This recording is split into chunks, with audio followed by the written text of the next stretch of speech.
आबादी में हम दूसरे नंबर पर हैं, कल की बात करेंगे तो पहले नंबर पर हैं। उसके बाद भी हमने एक भी हमारा व्यवहार बताइए डोमिनेटिंग का, जबकि हमारे साथ तो साजिशें आज भी हो रही हैं।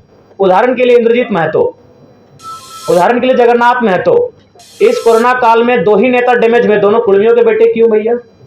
क्या कभी मीडिया ने सवाल किया? क्या आपने कभी चिंतन किया? कसम खा के बोल रहे, इसके पीछे भी रीजन यही है कि कुर्मी के बेटे थे। हम तो साजिशों से शिकार आज भी हो रहे हैं। इसलिए आपसे हम पूरे राज्य से भी अनुरोध करेंगे कि ये जो जिस दृष्टि से आज हमें देखा जाता है उस दृष्टि से ना देखें। हम साजिशों से शिकार आज होते हैं। जगन्नाथ बाबू तो नहीं रहे, उनकी आत्मा को शांति मिले। इंद्रजीत बाबू स्वस्थ होकर वापस आए, हम ये प्रार्थना करते हैं। और किस पे लगा रहे हैं? ये बहुत बड़ा आरोप। ये नहीं, आरोप हम किसी पे नहीं लगा ले, साजिश है। किसने साजिश? साजिश है। आप उस पर टीम बनाए, टीम गठन करें, साजिश पर पर्दाफाश करें। सुधीर महतो डिप्टी सीएम रहते हैं, रसगुल्ला खाते हैं और मृत्यु को प्राप्त कर जाते हैं। विनोद बिहारी महतो झारखंड के पुरोधा महानायक, ट्रेन में बैठकर जाते हैं संसद भवन, उनके शरीर का रंग नीला पड़ जाता है, लेकिन कोई जांच की मांग नहीं उठती है। आज दुर्भाग्य का विषय है कि कुर्मी और एसटी, इसको वर्सेस बना दिया जाता है, जबकि आप सभी जानते हैं कि अगर इस राज्य को अलग करने में पहला अगर दो कौम किसी का नाम आता है तो कुर्मी और एसटी का आता है।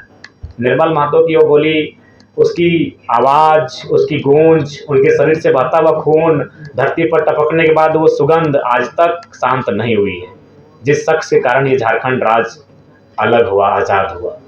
तो आज ये भ्रम की स्थिति यह कह के बता दी जाती है कि रिजर्वेशन। सबसे पहली बात आपको जानना होगा, मैं आपको एकदम प्रैक्टिकली और लॉजिकली कहता हूँ। 1907 में टाटा की स्थापना होती है। बहुत भारी संख्या में जमीनों का अधिग्रहण होता है। उस जमीन अधिग्रहण में मैक्सिमम जमीनें कुर्मियों की होती है। उसके बाद अंग्रेज जैसे भी थे, अच्छे थे, बुरे थे, जो कहिए, लेकिन कुछ उनमें था बेहतर गुण।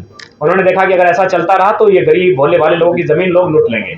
फिर वो 1908 में सीएनटी को प्रभावी रूप से लागू कर देते हैं और उसके बाद 1950 तक कुर्मियों की जमीन कोई नहीं लेता है।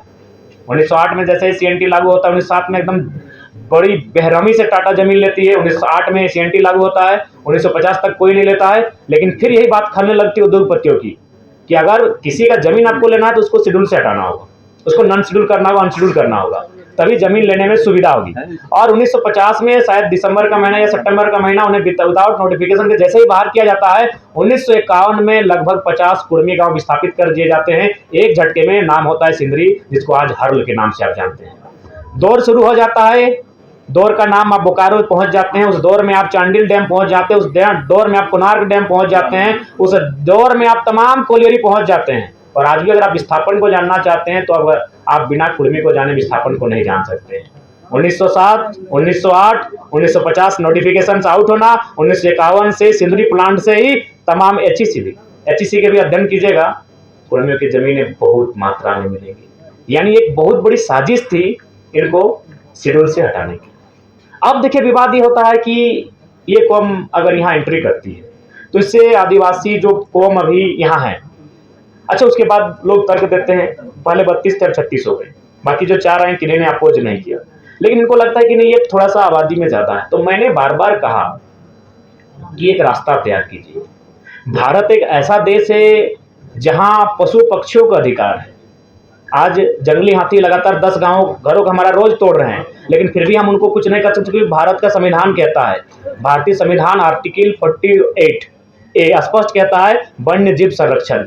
तो जिस देश में जीव जंतुओं को जीने का अधिकार है, अगर ये कुर्मी कौम जो आज धराशायी होने को है, आज जिसने इस झारखंड को बनाने के लिए अपना सर्वस्व दे दिया, आज अगर वो एक अपनी पहचान मांग रहा है तो एक विकल्प का रास्ता तैयार कीजिए कि विवाद ना हो। इसलिए मैंने जोर दिया कि 2016 से पहले ईडब्ल्यूएस नहीं था, एक नया कॉलम आया, देश ने स्वीकार किया, आप एक नया कॉलम लेकर आए, फार्मिंग ट्राइब्स, एग्रीकल्चर ट्राइब्स, कुछ भी नाम दीजिए, और एक नए कॉलम के साथ एक नया सुरक्षा उनको दीजिए, क्योंकि वो कौम खेतीहर है।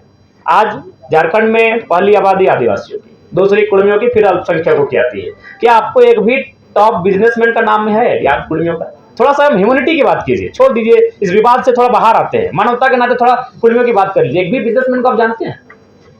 रांची के एचईसी कुर्मियों की जमीन में, हिंडाल्को कुर्मियों की जमीन में, घाटो कुर्मियों की जमीन में, तमाम जो केदला, मोरपा, जो मांडू और रामगढ़ का कोलियरी, सब कुर्मियों की जमीन में, क्या एक भी आप टॉप मोस्ट बिजनेस टाइकून को जानते हैं? नहीं जानते, क्योंकि उसका संबंध खेती से रहा है। तो वो अपने खेत को मांग रहा है, उनके खेत को दे दीजिए, कोई विवाद नहीं होगा। वो अपने खेतों का संरक्षण मांग रहा है। और एक बात में आप बताइए, ये तब आप इस माहौल को तोल देते हैं जब हमारा कौम डोमिनेटिंग होता। आबादी में हम दूसरे नंबर पर हैं, कल की बात करेंगे तो पहले नंबर पर हैं। उसके बाद भी हमने एक भी हमारा व्यवहार बताइए डोमिनेटिंग का, जबकि हमारे साथ तो साजिशें आज भी हो रही हैं। उदाहरण के लिए इंद्रजीत महतो, उदाहरण के लिए जगन्नाथ महतो, इस कोरोना काल में 2 ही नेता डैमेज हुए, दोनों कुर्मियों के बेटे क्यों भैया? क्या कभी मीडिया ने सवाल किया? क्या आपने कभी चिंतन किया?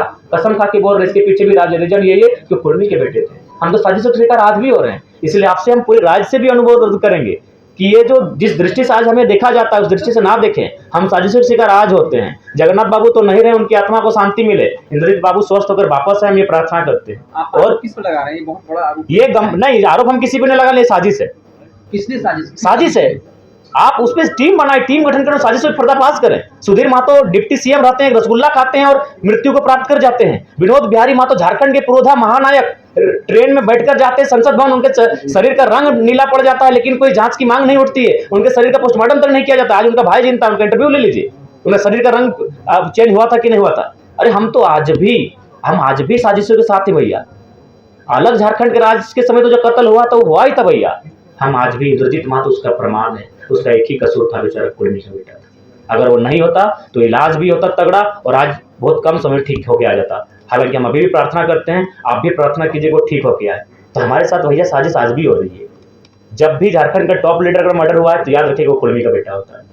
सांसद Sunil Mahato, central president of Jharkhand Mukti Morcha निर्मल महतो, कितने नाम गिनाए।